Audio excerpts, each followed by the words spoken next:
Welcome back to my YouTube channel জানেন designer আপনাদের সবাইকে স্বাগতম। আসসালামু আলাইকুম এভরিওয়ান, কেমন আছেন সবাই? আশা করি সবাই ভালো আছেন। তো আমি আজকে আপনাদের সাথে একটি সুন্দর ইউনিক ডিজাইনের গলা নিয়ে চলে আসলাম। তো আমি এই গলাটি একদম সহজ নিয়মে আপনাদের সাথে শেয়ার করছি কিভাবে ঘরে বসে সুন্দর ডিজাইনের গলাটি তৈরি করে নিতে পারেন। তো ভিডিওটি স্কিপ না করে সম্পূর্ণ ভিডিওর সাথেই থাকবেন। তো আমি এখানে প্রথমে বক্রমটি কাটিং করব। তো আমি এখানে বক্রমটি লম্বা নিয়েছি 9 ইঞ্চি এবং চওড়া নিয়েছি 7 ইঞ্চি।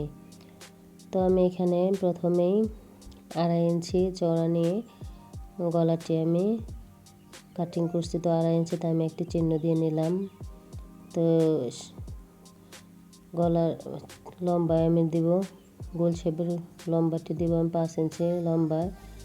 তো লম্বাটির চিহ্নটি আমি করে সোজা করে দাগটি 2.5 ইঞ্চিতে মিলিয়ে নিচ্ছি নিচের দিকেও। তো এই বরাবর উপর থেকে টেনে লম্বা করে দাগটি দিয়ে গোল শেপে রাউন্ডটা আমি করে নেব। তো আমি গোল শেপে রাউন্ডটা করে নিচ্ছি, আরও দাগটা আমি স্পষ্ট করে দিয়ে নিলাম।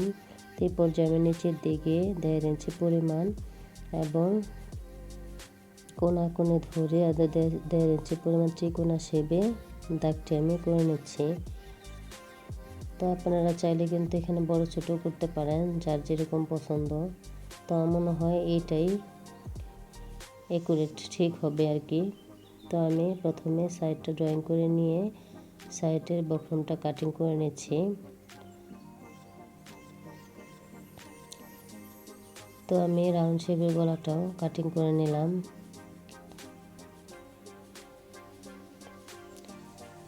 তো কাটিং করার পর আমি ত্রিভুজের ডিজাইনটাও কাটিং করে নিচ্ছি। তো দেখুন বন্ধুরা, আমার গলাটি কিন্তু কাটিং করা শেষ।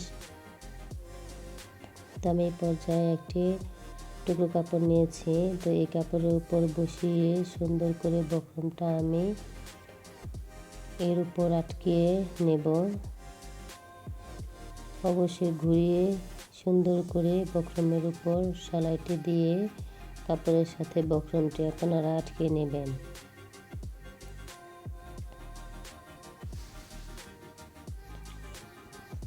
তো আমরা যারা সেলাইয়ের কাজ পারি তারা কিন্তু ঘরে বসে এইরকম সুন্দর সুন্দর ডিজাইনের গলা সেলাই করে পরতে পারি।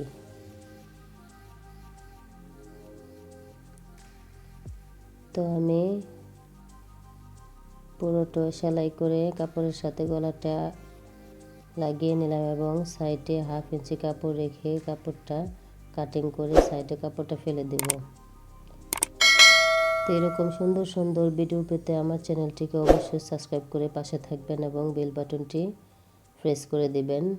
তো আমি সামনের অংশে কাপড়টা বক্রম বরাবর ধরে সুন্দর করে বাড়তি কাপড়টা কাটিং করে ফেলে দিলাম। এই অংশে দুটি ভাঁজ দিয়ে মাঝখান বরাবর ভেঙে এখানে একটি চিহ্ন করে নিলাম কাটিং দিয়ে।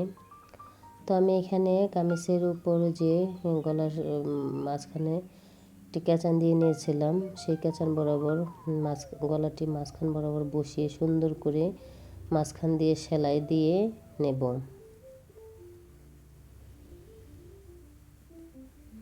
তো সেলাই দেওয়ার পর আমি এখানে বক্রমের ঘেঁষে সুন্দর করে সতর্কতার সাথে গলাটি সেলাই দিয়ে আমি আটকে নিচ্ছি বডির কাপড়ের সাথে। তো এখানে অবশ্যই ত্রিভুজের ডিজাইনটা খুব সতর্কতার সাথে সেলাই করে নেবেন, যাতে বক্রমের সাথে সেলাই না লাগে।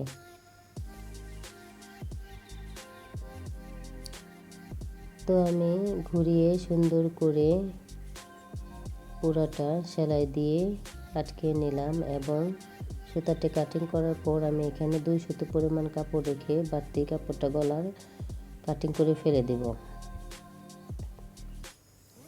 তো আমি কাপড়টা কাটিং করে ফেলে দিলাম গলার অংশে। তো এই পর্যায়ে ত্রিভুজের মাঝখান বরাবর কাটিং দিয়ে এবং সাইড দিয়ে কাটিং করে 2 সুতো পরিমাণ কাপড় রেখে আমি এখানকার কাপড়টাও কাটিং করে নিলাম এবং কোনাগুলো সুন্দরভাবে ওঠানোর জন্য কোনাগুলোতে সতর্কতার সাথে একটু করে কাটিং করে নেবেন, এতে করে কোনাগুলো সুন্দরভাবে উঠে যাবে। তো আমি গলাটি উল্টিয়ে নিচ্ছি বন্ধুরা। উল্টানোর পর আমার যে কোনাটা ত্রিভুজের হবে সেই কোনাটা একটু ছোট একটা স্ক্রু ড্রাইভারের সাহায্যে আমি তুলে নিচ্ছি।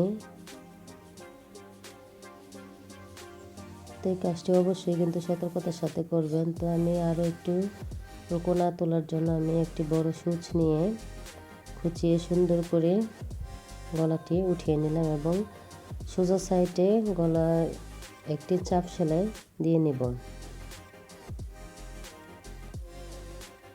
তো ঘুরিয়ে আমি পুরোটা গলায় চাপ সেলাই দিয়ে নিচ্ছি।